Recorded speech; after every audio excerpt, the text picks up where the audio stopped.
Hello and welcome to Pixel Parenting, the podcast where we explore how to raise kids in a world full of screens using science and curiosity. Today's episode is about early childhood and why those early years are so important for brain development. We will learn about how the brain actually grows in the first few years of life and how our phones might be getting in the way of real connection, without us even realizing it. We also get into screen time for little kids, the magic of boredom, and how to build healthy habits in a very techy world.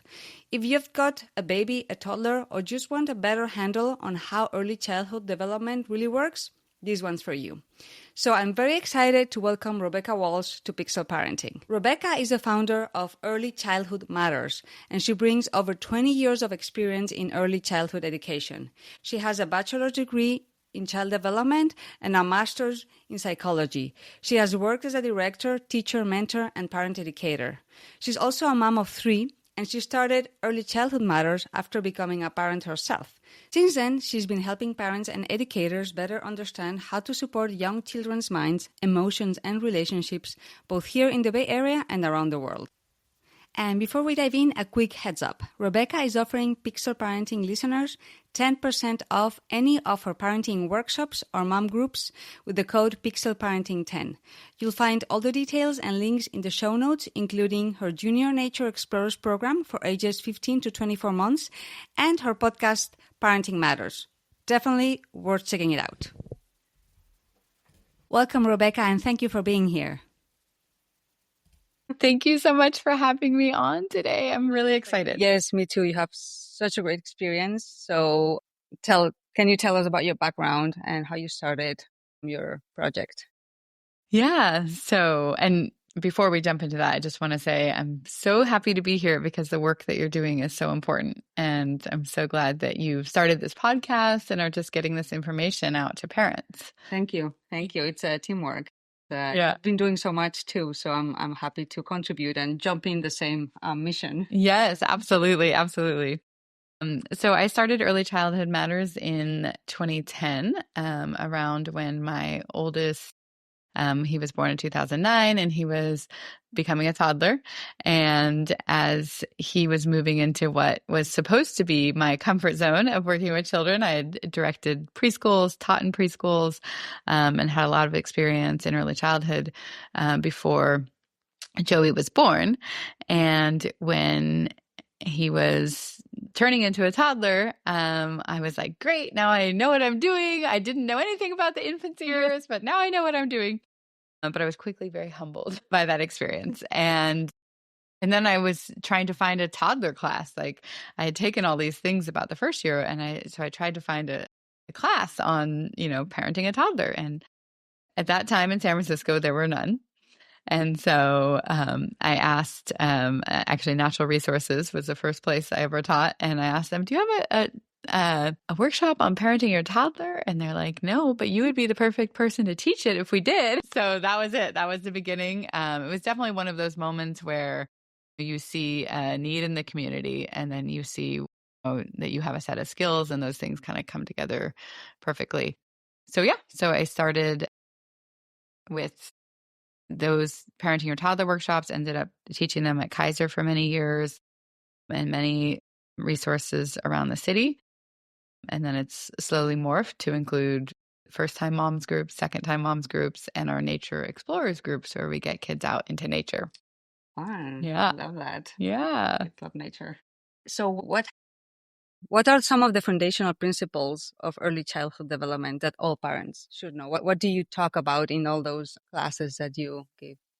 Okay. Big question, but I'll try to answer it. Yes. I guess just starting with the name, right? Early Childhood Matters. For me, that has been my mission from the beginning, is helping parents understand the critical developmental windows of the early years and what an important impact we can have on our children when we are connected and present with them in those early years. And so that's kind of been a foundation for the work that we do. And one of the things that, we talk about a lot is those critical windows of development. So you have the first year where we know that up to 70 or 80% of the brain is developed. And by year 3, we know that that full 80% of the brain is developed. And then by 5, we have 90% of the brain developed. And one of the things that I really want parents to understand is that the way the brain is developed in the early years is through connection and presence. So the brain develops from the bottom up. The only part of our brain that's developed at birth is the brainstem. That's the part of our brains that just tell us what to do without us tell our bodies what to do without us telling, breathing, heart rate, all of that. But starting even at birth, right when that first interaction, we begin to move up from the reptilian world and into our mammalian brain development. And so that next part of the brain is the limbic system. And that part of the brain is the foundation for the rest of the brain to develop. So that's one important thing I always want parents to understand, is that the rest of the brain that's going to develop from 3 to 5, from 5 to adolescence, from adolescence to adulthood, and everything beyond is really going to be based on the density of the synaptic connections that happen in those first 3 years. So the denser that brain is in the first 3 years, the more neurons can build off of that and develop the next part of the brain.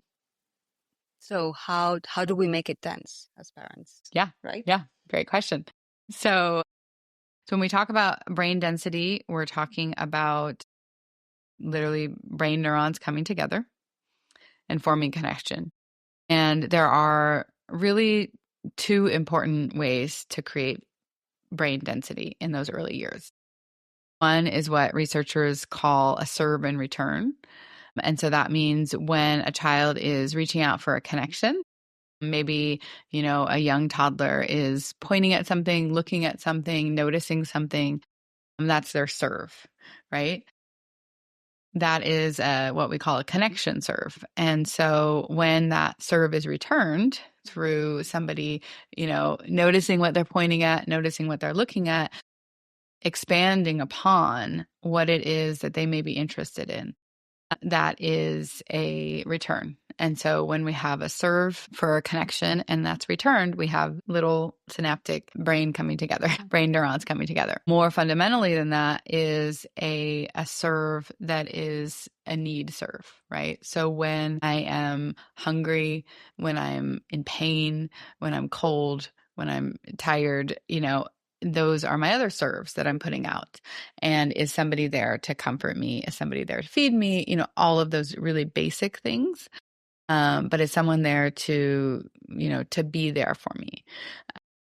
Both of those things are really essential. In fact, we know that if a child, obviously a child can't survive, right? If they reach out and they're hungry and cold and tired and nobody's there, right? Like we know that they won't survive. But even if not everybody, and this is another thing I try to help parents understand, even if a child is fed every 3 hours, their diapers are changed meticulously every 2 hours. So even if they have those basic need returns met, if they don't have the connection returns, that child will not survive. Oh, like literally not survive. Wow. So, and the way that we know this is in, when you look at the orphanage crises post-World War I and then again post-World War II. And in lots of countries, I'm very, familiar with a couple of studies. One was here in the US by Dr. Chaplin. And what he discovered was, this was post-World War I, and the ratios were like 1 to 30 in the orphanages, but they had meticulous charts of all the feedings and all of the, diaper changes. Like the nurses were doing their jobs as best as they could. And the survival rate to the age of 2 was 0%. Yeah. Wow. Look it up. If you're interested, look up the American orphanage crisis, Dr. Chaplin, and you will see the survival rate was 0%. And so they were very confused at that time because that was the first time the medical world did not really understand that a baby needed love. That seemed like a bonus thing, that a baby could have love, right? But no, as mammals, we actually need love and connection for our brains to fully develop and thrive. And so that was one thing. And then what, similarly, Anna Pinkley in Yugoslavia, similar orphanage crisis, and she went in and she taught the nurses that when you're changing the diapers and when you're feeding them, what I want you to do is to pick up the child, talk to them, pretend that they're the only baby in the room, and just connect with them, right? Just one-on-one. And, ignore all the other babies. I know you have a lot of babies you're looking after, but just every time you're feeding and every time you're changing a diaper, fully be present and fully connect. And the survival rates basically flipped. Just from that one addition of each child had several moments, even micro moments every day of being fully connected to. And, they got up to like 80% survival rates. Wow, that's amazing. I actually remember reading a paper. Maybe it was the same one. It was and it was in an orphanage too. Mm-hmm. It was related to mental health, actually, the one that I read. Yeah, well, not just mental health, but also physical development. So you'll have, children that are not able to walk, talk. I mean, it's all connected. Amazing. Which kind of brings us to our topic here today, right? Yes, exactly. Actually, it leads us to my next question, which is, in this tech world, like, how do digital tools and screen exposure affect the development in these first few years? Yeah. So we want the good news or the bad news? No. No, what's interesting is that when I had my son in 2009, I did not have an iPhone. And by the time I had my daughter in 2012, I did have an iPhone, right? So, but what I got to see, because, most people didn't really get iPhones until I would say they weren't really common until 2010, maybe 2011. But so what I got to see was the evolution of parenting without an iPhone and with an iPhone. And it's been really interesting to see. And I think that it certainly gets in the way of these basic, I would say most parents are probably still feeding and cuddling and doing all of those things, right? So, our babies are thriving in that way. But what the big question mark and the big social experiment that we're doing is how many fewer connections until it's going to make an impact on the brain, right? Mm. Is it that I missed 10 serves from my child? Well, that'll probably be okay, right? Did I miss 20? Did I miss 30? Now, what happens to the child if they keep reaching out and they don't get that return? I mean, what would happen to you if you kept reaching out and didn't get a return from anyone? I guess I would feel anxious, frustrated. I would feel frustrated, like, hey, I'm here. I'm here. Yeah, that's the first step. Okay. First, we get anxious and frustrated and we keep trying, right? And then what happens after that? I would scream. and obviously in those situations, the parent's going to respond. But I mean, over time, if most of the things when you're reaching out to a parent and most of the time they don't see you because they are, on their phone, the child stops reaching out. Okay. And but what are the consequences? So that means that the child is not getting what every child from the beginning of time has gotten, which is that social interaction back. So that when I reach out to the people around me, that they will reach back. And we have, we have that connection and we have that synaptic connection, right? So, like I said, does that mean that every single moment you need to be focused on your child and watching for? No, absolutely not. And in fact, it's really good for children to have time, even infants, even very young toddlers, to have time when they're playing on their own, right? And where they're developing, their own sort of imagination, ideas about, even shadow and light, right? So that's not to say that we need to be there for every interaction, but consistently over time, if as a culture we're having fewer and fewer of those moments where we're connecting with our children, then it's going to impact their development. And do you know if there's research already about this impact? Yeah, there's been some really interesting studies. It's sort of, like I said, it's hard to study in the sense of like, okay, well, how many fewer? I mean, we have a lot of word studies, so we know that the amount of words that a child hears really impacts their language development. And there's a lot of studies on that, right? And so that could be something that would be very concrete, like a parent that is, talking to their child less because they're essentially more wrapped up in a device.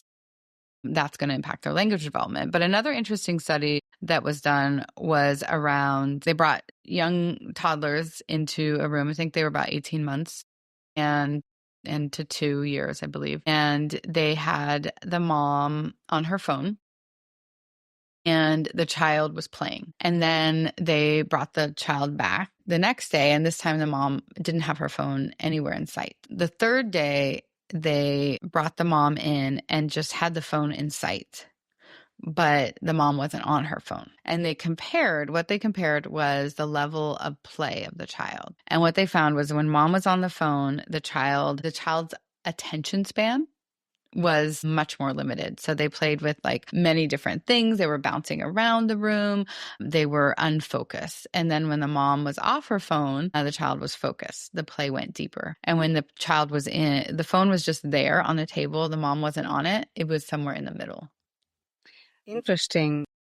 And what was the mom doing while she was not on the phone? So when the mom was not on the phone, she wasn't even interacting with the child. Was she reading or like doing something else or just sitting there? I think she was just like available. Like if the child was like, available. Yeah, she was just available, but she wasn't like on the floor actually playing with the child.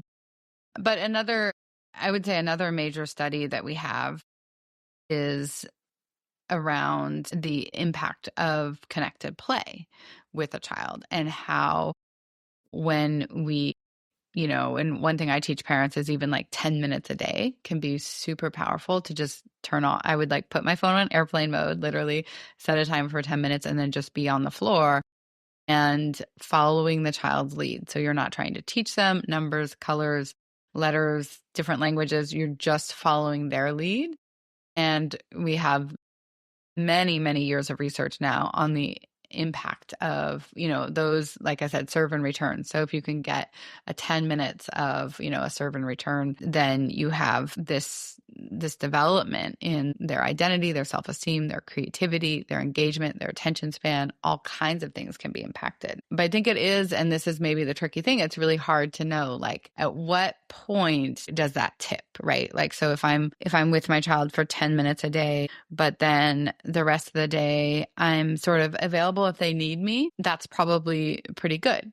But if the rest of the day I'm sort of not available, or how many connections am I missing before? The other important thing to know is that before 3 is when this is going to be the most impactful. I was going to ask. And also spending 10 minutes per day, full focus, seems easy, but it is not. Yes. And yes, maybe because we're tired at the end of the day, right? So, yeah. And some parents find it's easier in the beginning of the day, doing something like that in the morning. I usually found like right after, right before the whole evening routine of dinner and bath and all the tricky parts of, your life with young children. If I could fit it in there, then we would go into connected mode. And what I found too was that it was really important for me to put my phone on airplane mode. Yes. I do leave it like by the door, by the entrance of the house. So, and that's where my kids know that I have to leave the phone so that I can pay attention to them. And sometimes they tell me, "Mom, you're on the phone again." And I'm like, yeah, sorry. And then I park. It's the parking. Good. You have a parking spot. I have a parking spot. That's awesome. It is hard. It's a habit. Yeah. And it's a habit that it's hard to build and easy to break. Absolutely. And I think, and I've definitely experienced that too. So I have 3 children now, and my youngest is 9. And, by the time Patrick it came around, I was probably busier. I had more work things, and so I got the same thing, like, Mom, you're on your phone. You're always on your phone, and it was just like a wake up call for me as well. And so, I try to now know that from the time I pick him up from school until after dinner, I'm just try extremely hard, whatever it is that I need to do, whether that's I need to order something, I need to write somebody back, I need to it can all wait. And I have to remind myself of that all the time. And I think if you have a young child, it's trying to get in the habit of, yes, we're going to need to do stuff on our phones, right? Like we live in a modern world and there's everything from all of the mom things that we do, like ordering wipes and diapers to groceries to, signing your child up for swim class and all of those things. They're all on these devices now, right? And I think about our parents. They didn't have any of that on a device. And that's what I mean by, and Jonathan Haidt in his The Anxious Generation, he calls this the greatest social experiment we've ever had. We are now parenting in a way that has never been done before in history with, all of our tasks. It's different when your mom was on the phone, right? Yes.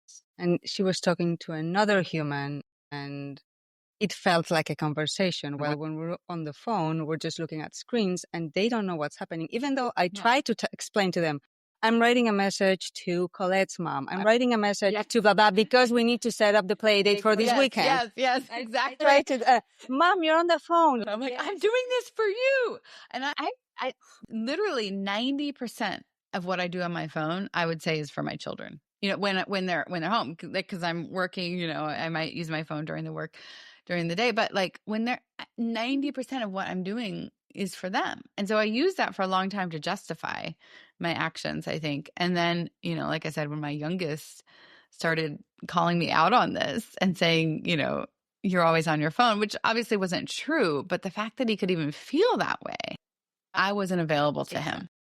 And again, I think there's a huge difference between I'm not available to you because I'm cooking dinner. I'm not available to you because I have a call with a girlfriend. I'm not available to you because I'm talking to grandma. I'm not available to you because I'm going to go get some exercise. Though these are normal, healthy things that I'm 100% believe that we need to create those sorts of that sort of modeling for our children. And that's okay. I'm not a proponent, and nor in any of my classes do I encourage parents to be 100% all the time, with their children. In fact, we know that has huge negative outcomes for children if we are overly obsessed with them, right? Yes. We can talk about that later too. We're in front of them and checked out. I think this is what's different about this, and this is what's new about this, is that we're not, we may be scheduling something or doing, but to the child, we are present but gone. Yeah. And the brain is not used to that, right? Exactly. Yes, they're used to the back and forth. Yes.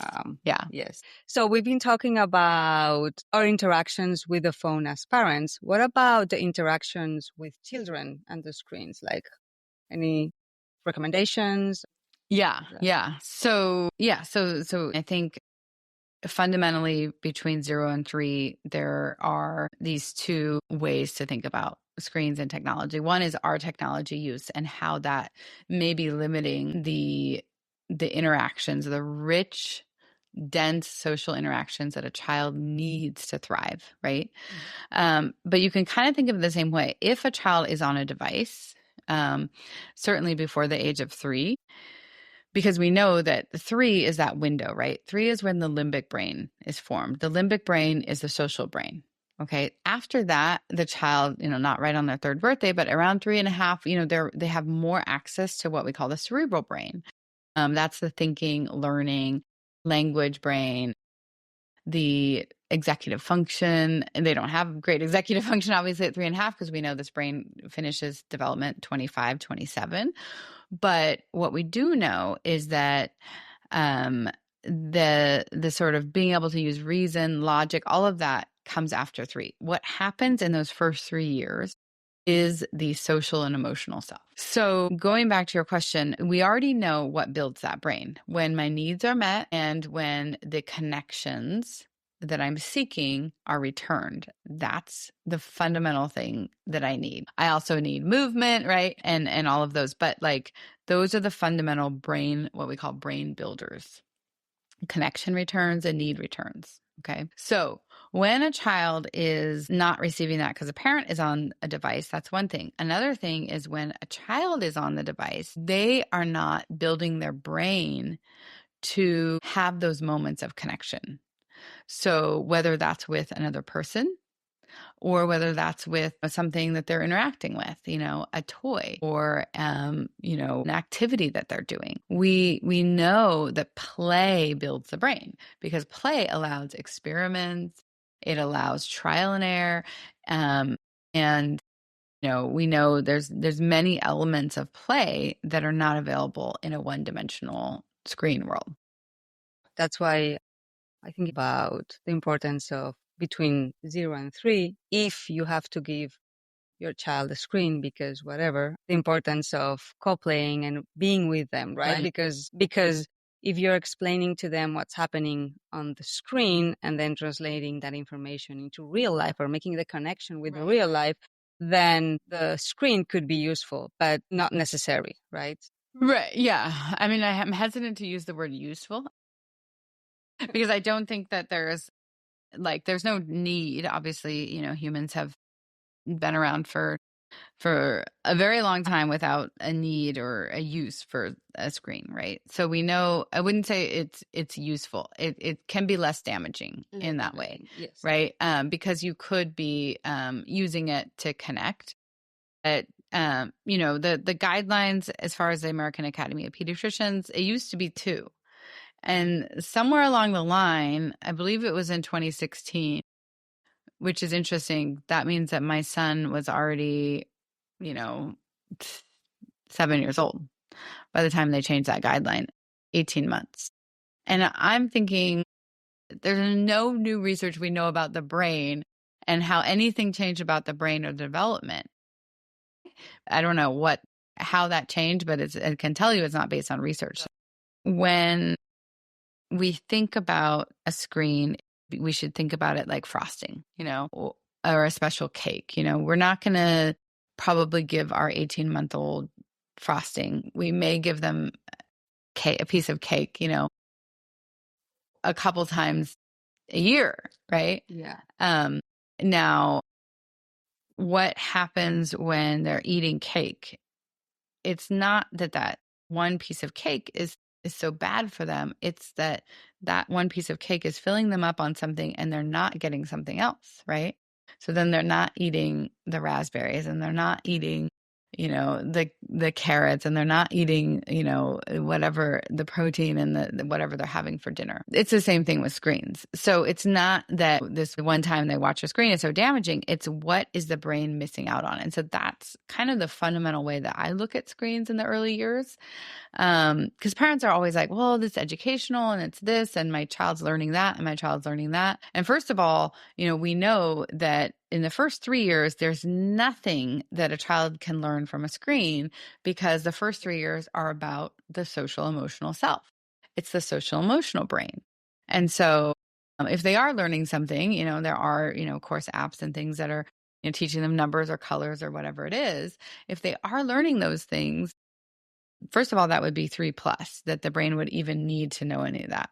But if they're learning that earlier, you're actually taking away from synaptic connections that could form in those early years. You're taking a connection away. And so that's kind of how I like to think of screens in the early years. Is it's not what it's doing, it's what the child is not doing. Yeah, the opportunity cost. The opportunity cost. Yes. Exactly. So whatever amount of time they're spending on a screen is an amount of time that their brain is not figuring something out.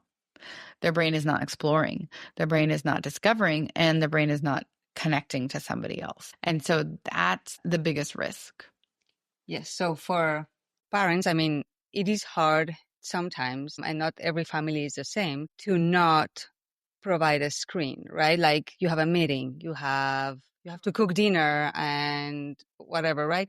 So I think what I hear from what you're saying is that it's also the cost of opportunity and the habit, right?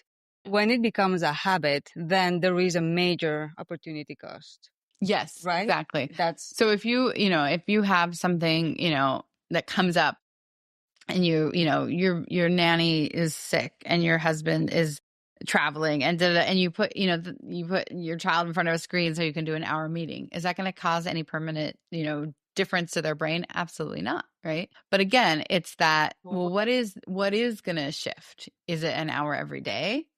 Is it, is it an hour a week? Is it, so, and obviously, probably an hour a week wouldn't shift that, right? But I have a story about that. So when my daughter was 3, so first of all, my son, we had 0 screens for him until he was 5, right? But I have 3 children, so I'm a little more humble now. And every child, the screen time went a little lower and a little lower, right? And it's hard with siblings because they're watching the things. You have older siblings, it's just it became a part of your life. Whereas, if you have one child and you can just not ever introduce it, it is so much easier. 100% agree. And yes, I'm on that boat too. Yeah. But once it's apart, then it becomes harder. So anyway, my daughter was 3 and she had just given up her nap. And I was not ready to lose, that time that I needed in the afternoon for myself or, to work or whatever it was that I had already, I wasn't ready for that. So I decided that, and it was actually only one day a week that she wasn't at preschool in the afternoon. And so I would keep her home on Fridays. And so I decided that, once a week she would watch something, and I loved Daniel Tiger. And it's a great show. A lot of social emotional learning there that a child above 3 can learn from, right? So anyway, so I decided that she would, during that nap time on Fridays, she would watch, a couple episodes of Daniel Tiger. Well, what I saw happen was that she began asking for screens in other parts of the day. Her brain somehow started thinking that it needed to be entertained. And she stopped trusting her ability to create her own fun, essentially. Even though it was only once a week, I saw such a shift in the way that she played. And all of a sudden, anytime there was a lull in the day, anytime there was like, that moment where they're engaged with something and then they're kind of finished, can I watch something? My son never, ever asked to watch anything. And so, it was a big enough deal that I decided, after I started seeing that, I decided, no, we're not going to do it anymore. And at that point in our family routine, and my son was older, we had like a Friday night movie ritual. So that was usually the only screens that they would get, was like a Friday night movie as a family. Sometimes it was just a few episodes of something, but just like a time to connect. And that I found didn't like sort of infiltrate into their creative thinking and creative play. It was like something that was so ritualized, right? It was something that was consistent and it was at this time and it was in the evening. It wasn't something that we did when we were bored. And that is something I 100% recommend to parents. If you're doing a screen when you're bored, that is a slippery slope. Yeah, I 100% agree. I actually have an episode on just boredom. Okay. Colors. Good. Boredom is so good and so frustrating, right? So yes. Can you speak a little bit more about boredom? Yes, I have a lot of quotes I tell my children. And sometimes, boredom is the mother of all invention.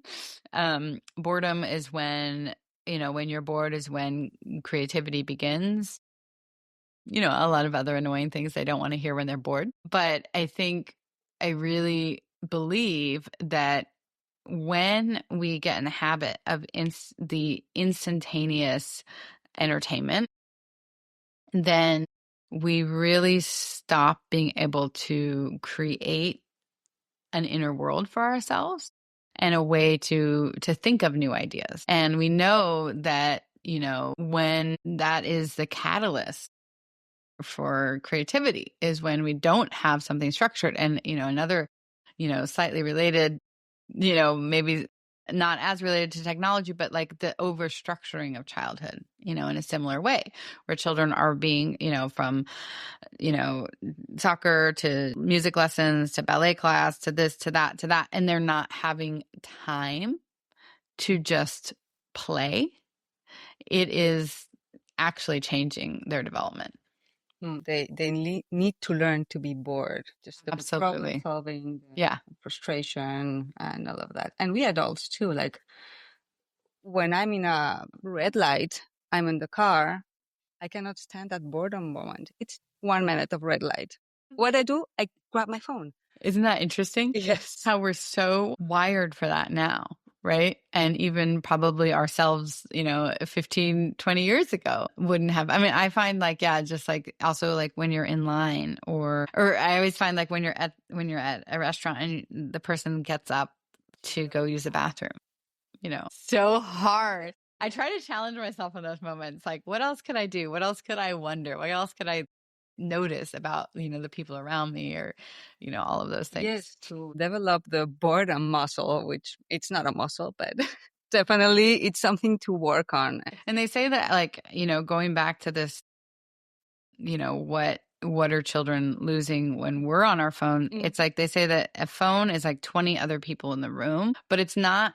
We know that children in traditional societies had a 1-13 ratio of adults to children. So they had 13 people interacting with them, noticing them, connecting with them. The modern nuclear family, it looks a lot different than that. So there's already a ton of research on just that. Like our children are already living in an attention deficit world, right? Where there used to be connection rich world. We are now living in a connection deficit.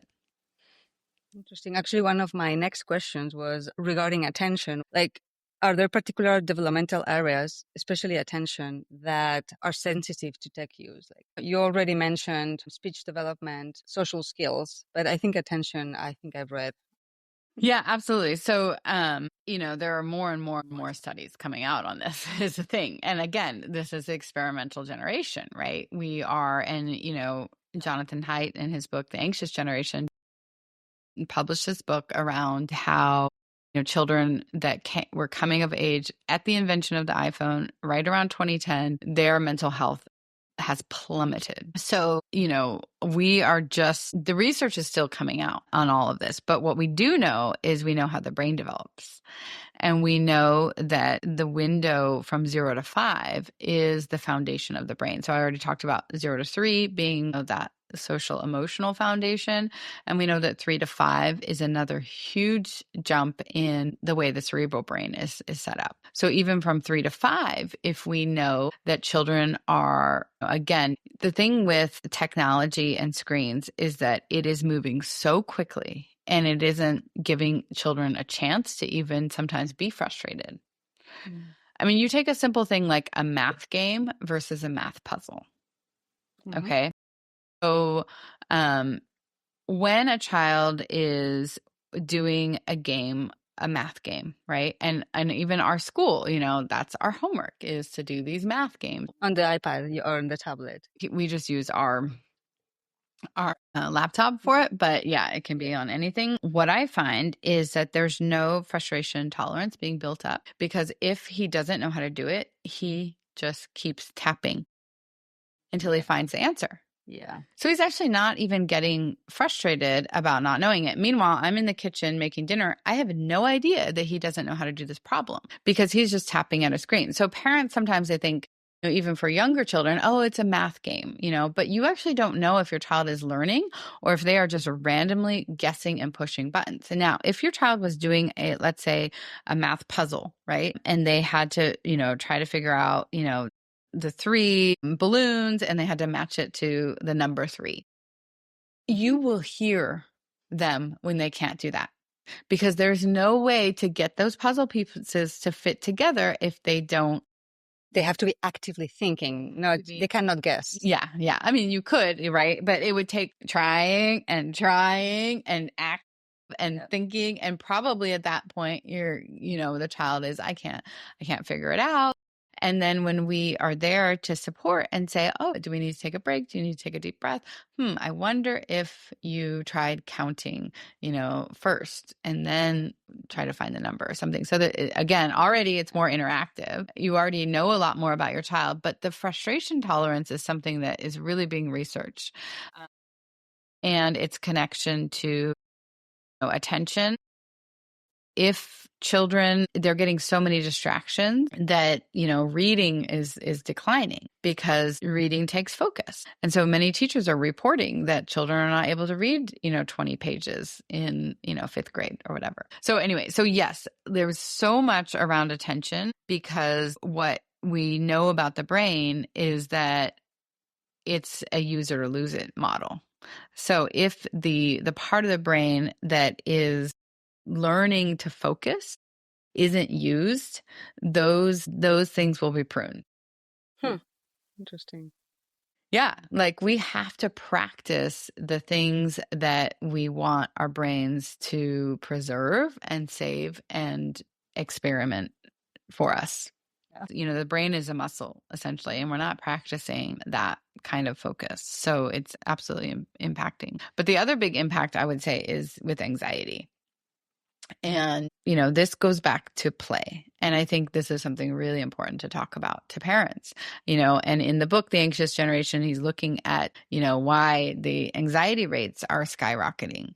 And when we think about this in terms of young children, we know that play involves risk taking. And I can't tell you how many parents, I have adolescent age children now, and I've heard so many parents say things like, well, my kid's not going out on Friday night or whatever, but at least they're home and they're safe. And the thing is, you do not know that they're safe when they're home online.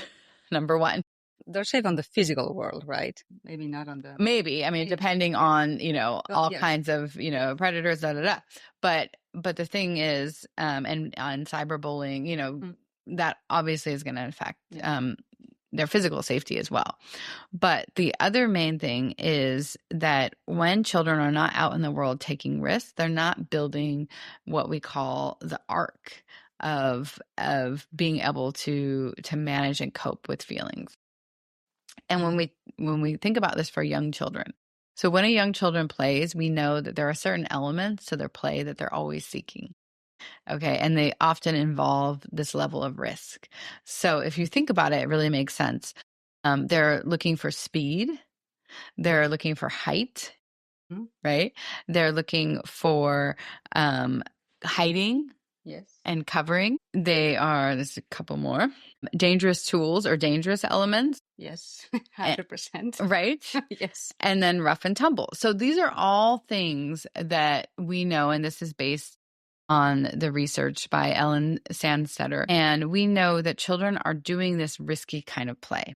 And if you think about when a child is behind the screen, there is no great height, there's no rapid speed, there's no danger. There's no real danger for the child. Their character could be in danger, but it doesn't actually trigger the parts of the brain that are learning to manage risk. It's all play and it's all fun. And there's obviously no rough and tumble. There's no physical element, and there's no, hiding, disappearing, getting lost. And in all of those 6 elements of risky play, a child actually experiences when they get to the very top of that height of the playground structure, and they look down, or right as they're going up, there's a moment where they're a little afraid. And then they push themselves and they get past it. Or they're speeding on their tricycle or bike or scooter, and they get faster than they thought they would be. And there's a moment of panic, right? And it may end with some scratched knees, right? It may end with, a bump. But the thing is they got through it. And they've learned a really important thing is that when I am nervous, when I'm scared, when I'm anxious about something, I can do it. And so when we're taking children away from these very basic elements of play, we are taking away their capacity to deal with anxiety and stress and, not to mention disappointment. And that, to me, from a mental health perspective, is one of the biggest risks. Yeah, 100%. Yes, we're afraid of them being hurt in the physical world, but that's actually part of development. Exactly. right? Yeah. Yeah. And I think that's one of the best lines in his book is that, from the anxious generations, we're overprotecting children in the physical world and we're underprotecting them in the online world. And it's absolutely true. Of course, if we could wrap our children up in a bubble and keep them safe and make sure that nothing ever happened to them, there's a part of us, all of us as parents, that wants to do that. And we know that at the end of the day, that child would be very ill prepared for life. Yes, as a parent, like seeing your kid on top of that structure, creates anxiety. We have to manage anxiety too, right? And fear for them falling. But then, yeah, our job is to be there when they fall and have a scratched knee, and to be there when the risk is too high, right? So we have to also balance the riskness. We have to let them take risks, but also not being unconscious of what the risk they're taking, right? We have to, yeah. And we do, we want to share with our children and talk to them about all of those things, right? But I really, I think, how much supervision did you have as a child? Yeah. Sometimes we are now supervising our children so much that we're actually seeing more and it's causing us more anxiety. A lot of the things that our children are doing, we did the same things, but nobody was watching to get afraid. Nobody was watching. That is correct. Yeah. And it's so important for their development that they have those moments where they do the arc, where they're a little bit afraid and I'm a little bit afraid. And then I do it and then it's thrilling. And then I get to the other side and I realize that when I have that moment of anxiety, if I keep going, I'll be okay. And to me, that's one of the fundamental things that children are missing out on when they're not playing in the real world. So we've learned a lot about how the brain is formed, the different stages. So let's dive into practical strategies. So what can we do as parents, right? So what does a healthy digital environment look like in a home with infants or toddlers? Let's start there. I mean, again, I would say for infants and toddlers, ideally we're going to have 0 because we know they're in that window. My recommendation would be, limiting as much as possible until the age of 3. If you are introducing earlier than that, and even after that, my number one recommendation is that it's on a schedule, that screens are not on demand.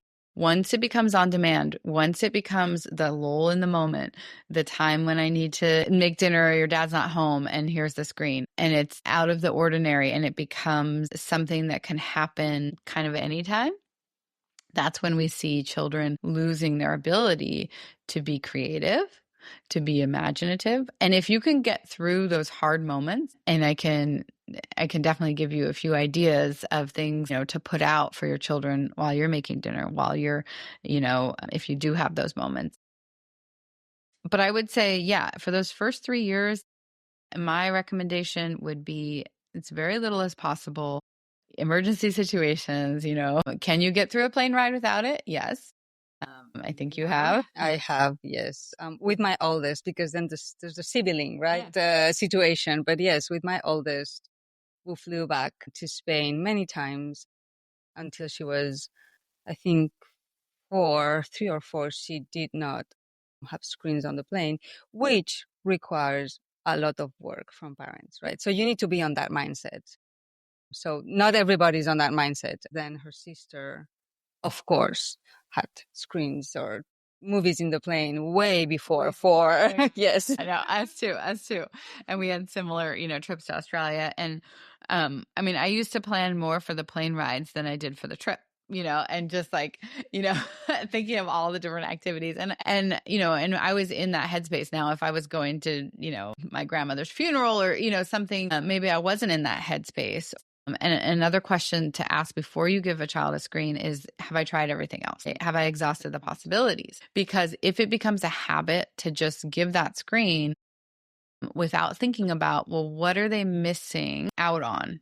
What development are they missing out on? What imagination, creativity, sense of self, frustration tolerance, anxiety management? Like if we can keep all of that in our heads and say, what are we missing out on. So if now I've thought about all that and I said, yes, they're missing all of that, but I need this hour and I have this really important meeting, then 100%, like, there are those moments as parents. And I don't think we should beat ourselves up or feel super guilty about those moments. But I think if we're doing this work of trying not to make that the automatic, trying to make screens, on a schedule, even until maybe forever, that they know that, of course, after Friday nights, we added Saturday mornings. They could do screens Friday night, Saturday morning, right? So they know that we still don't do screens on the weekdays, but I know families that do. And it's like, I really recommend if you're going to do screens on the weekdays, it's, always, after come in from, the park, and it's always from, 5:30 to 6, and that's it.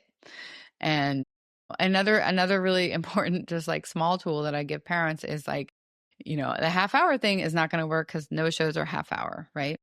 So what I would recommend is telling your child you can watch one show, or if it needs to be 2 shows, whatever it is, but look on their device and see when the show starts, and you can tell, right? If you screen, it'll tell you 22 minutes and 30 seconds. Then set an alarm on your phone for 21 minutes and 30 seconds, and you spend that last minute just watching. And that's actually nice, because if you watch the last minute of the show, then after you turn it off, you can ask them questions, you can connect with them about it.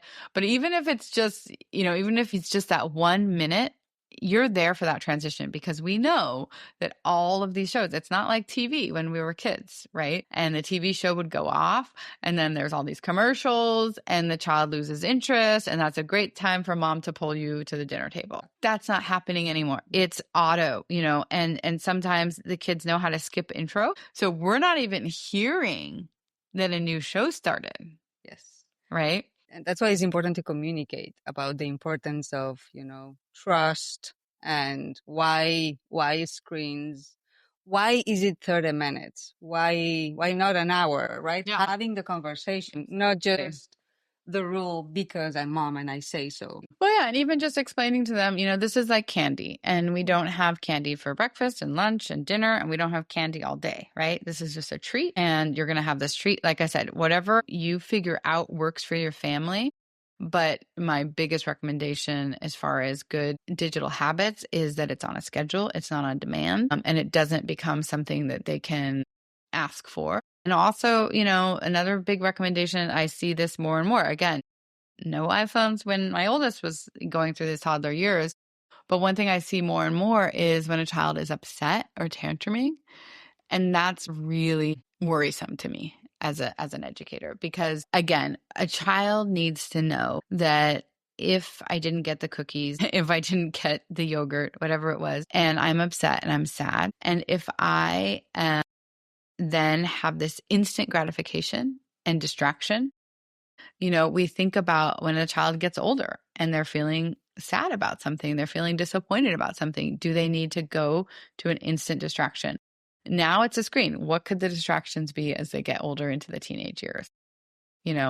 Drugs, alcohol, validation from others, like all of those things. Even screens, like being able to manage oneself, it's kind of a key developmental skill, right? Yes.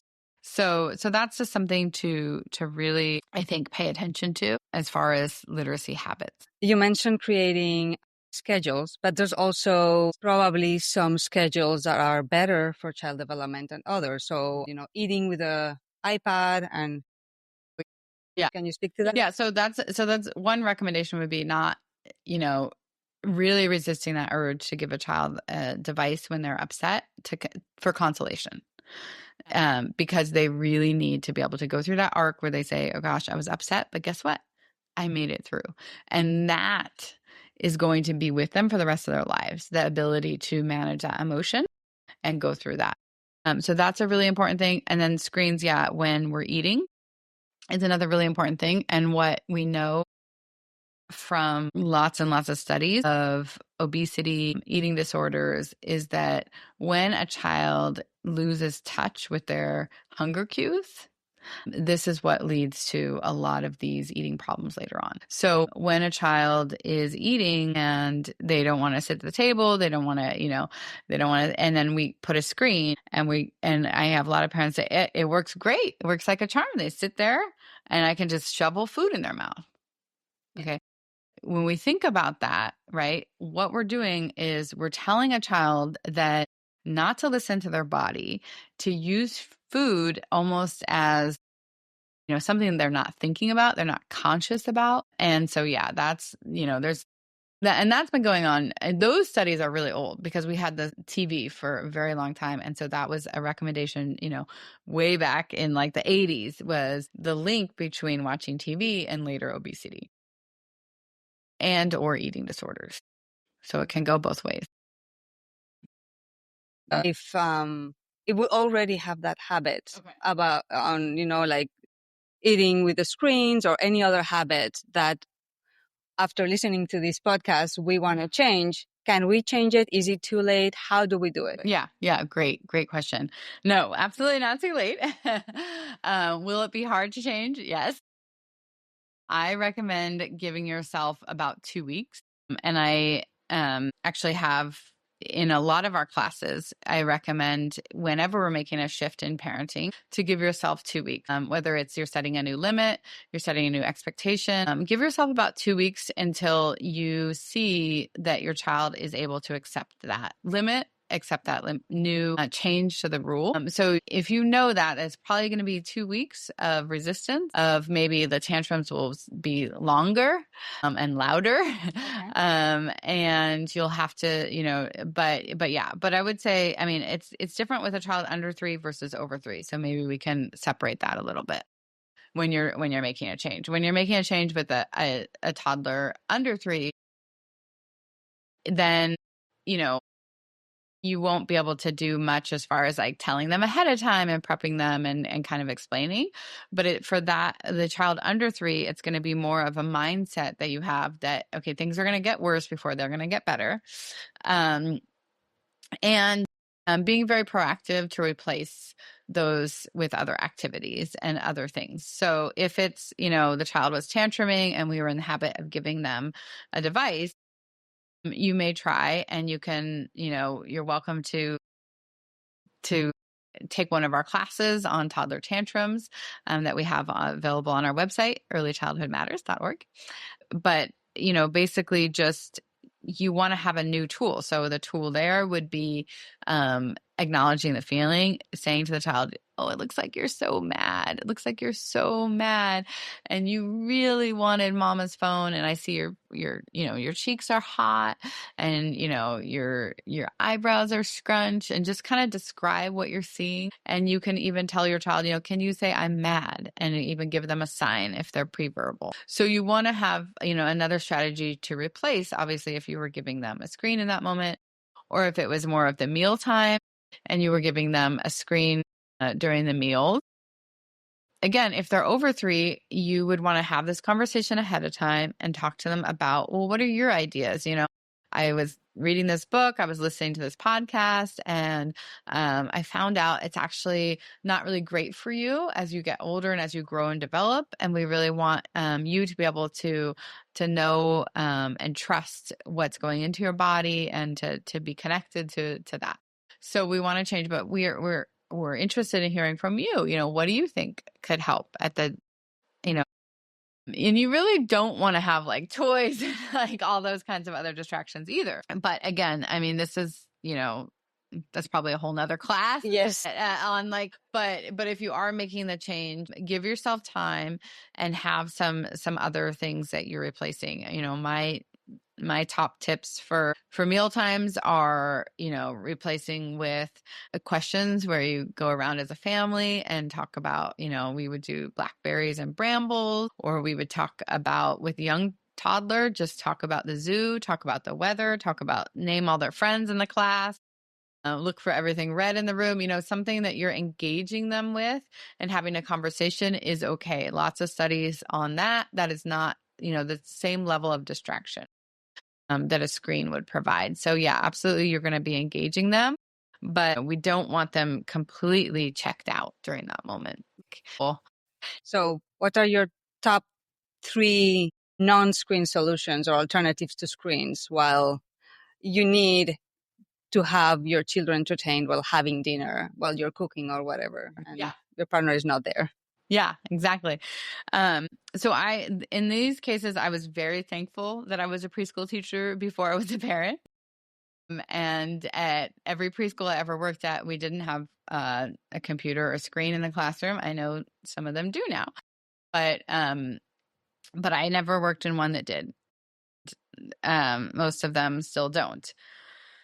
Anyhow, because of that, I learned that children can absolutely entertain themselves for long amounts of time.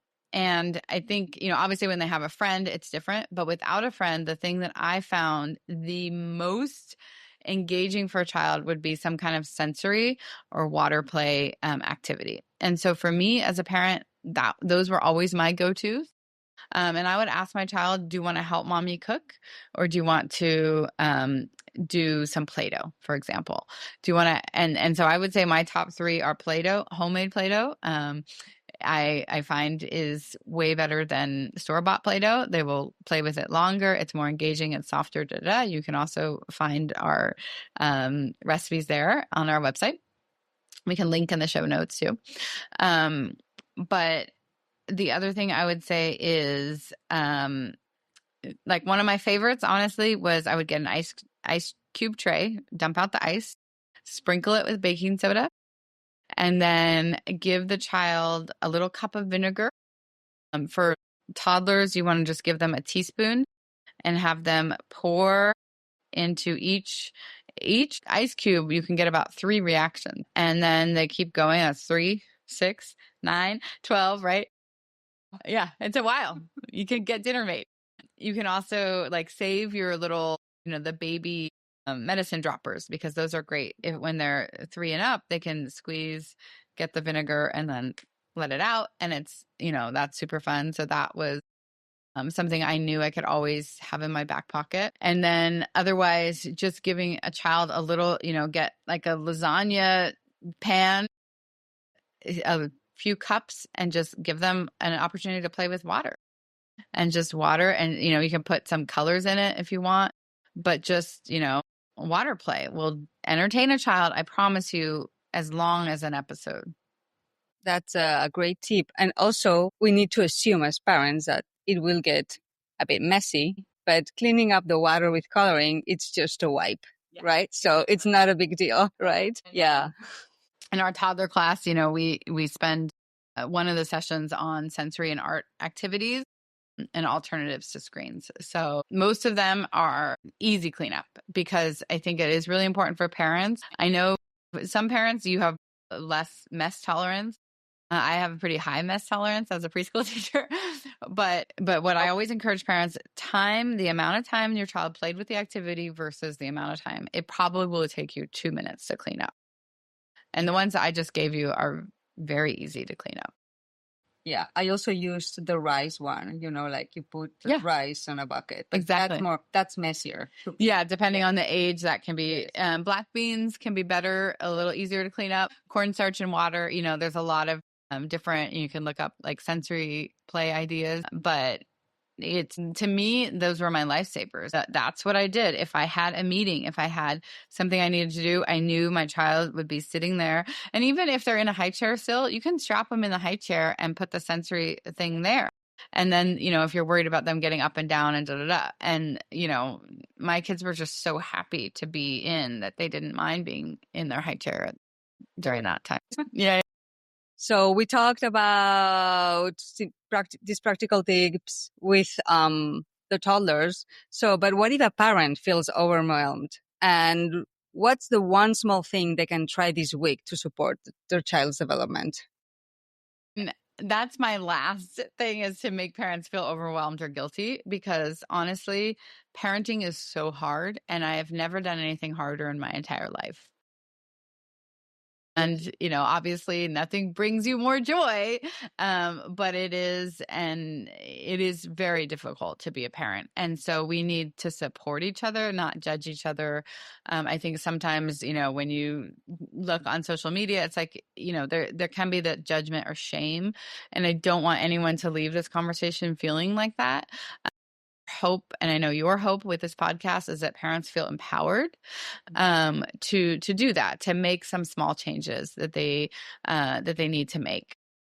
I would say one small thing you can do, you could try what I did, which was to just make a certain amount of your day where you put your phone somewhere else. And, you dedicate that, if you are with your children just in the evenings or after, that you dedicate a few hours where you're not on your phone during those hours. And that whatever it is, you're going to get back to it after they're in bed.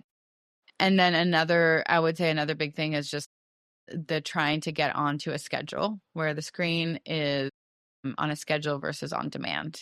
Those two things will make such a big difference where, your screen time becomes a little bit more on a schedule, right? And if you're home with your children all day and you have young children, and then I would say trying to create a habit of, just letting them know, okay, mommy's going to go and do some things. I need you to play on your own, and doing your screen use kind of around the corner, not necessarily right there in front of them, that you develop independent play skills in the child so that you can take breaks and you can do the things that you may need to do on your phone.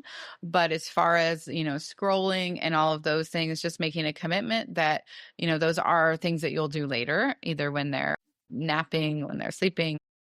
So those would be my two biggest recommendations: is create some kind of schedule for your own screen use in front of your children, because it is real. And, like we both experience when your kids say to you, "Mommy, you're always on your phone when I ask you a question." It's heart-wrenching. Yes, it is. So, but it's also, it's okay. It's the world that we're living in. But then instead of feeling guilty, okay, well, what can I do? What small change can I do to shift to show you that I am more present, that I am more available to you, that I have other interests and hobbies and things that I'm doing, but that I am, emotionally, I'm available to you when you need me. And so that's one thing. And then for their screen time, same thing, on a schedule, decide if you need to do it every day. And that's the way that your family works and operates. Decide, what is that half hour? What is that, hour, probably at the most at this age?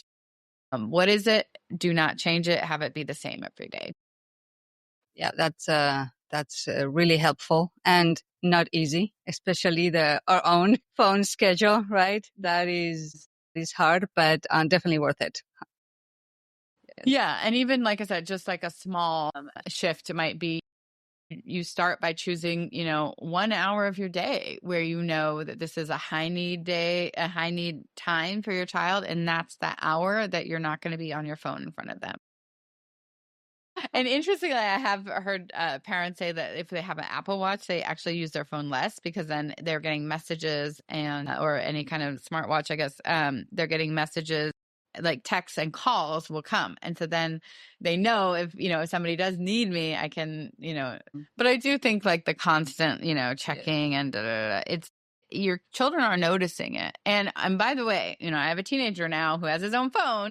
We waited until 9th grade to give him a phone, but he has a phone. And all the things that you're modeling, they're going to do, right? So, if you're modeling that you don't just pick up your phone in the middle of a conversation, that's one thing that's really been an important rule in our family, is that if we're having a conversation and my phone bings, I don't pick it up, right? I'm going to ignore that. And so, it's been interesting to see my son, it's harder for him, but you can see that he gets that. Like, he gets that if he's talking to me and something, he's not going to immediately go for it. So everything that you do, you're building for your children. They're going to be, if you're looking at your phone during dinner, what do you think your teenager is going to do?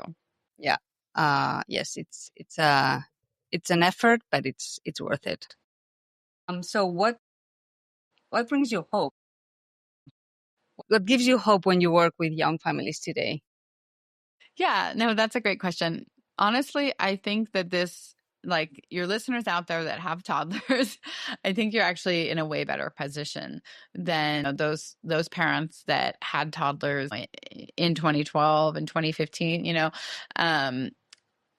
right as those devices were coming out, because I think we do have a lot more information. And I see, the parents that take my classes, when we talk about this, I see lots of parents saying, oh, no, we don't do any screens before 2. We don't do any screens before 3, So I think that there is a lot more awareness now.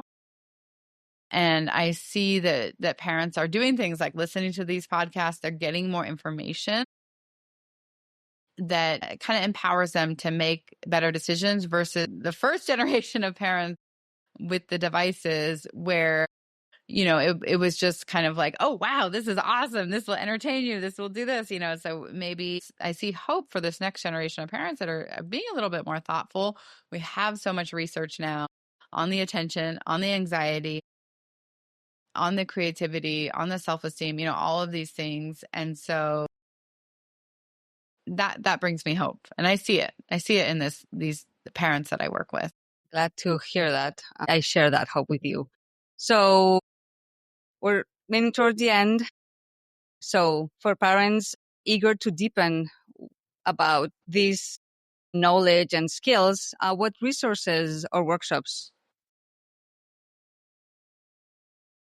Yeah, so you can definitely check out our website. We'll link it in the show notes, but we have a lot of on-demand classes as well as in-person classes if you're here in San Francisco on all of these, parenting through the toddler years, getting some more strategies, like I said, for meal times, for the tantrums, for, these alternatives to screens so that you have, more tools as you're transitioning or being more conscious, or maybe as your child gets older. So we have classes for parenting through the toddler, through the preschool years, and we have our Nature Explorers group. If you're in San Francisco, I highly recommend. It's one of the best things that you can do to develop the inner world for your child and their appreciation of nature, their body consciousness, their body ability. So all of that would be wonderful. And then I also offer first and second and third time moms groups here in the city. And we are actually launching a podcast. Yes. So that is super exciting.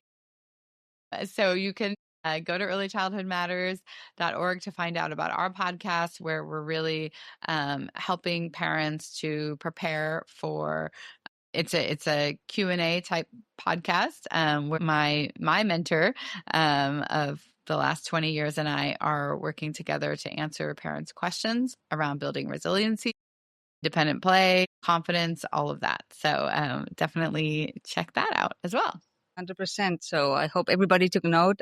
Thank you for being here and all the work you've been doing for so long on this topic that I'm now so passionate about, but you've been teaching and raising awareness amongst parents for so long. So thank you. Thank you so much.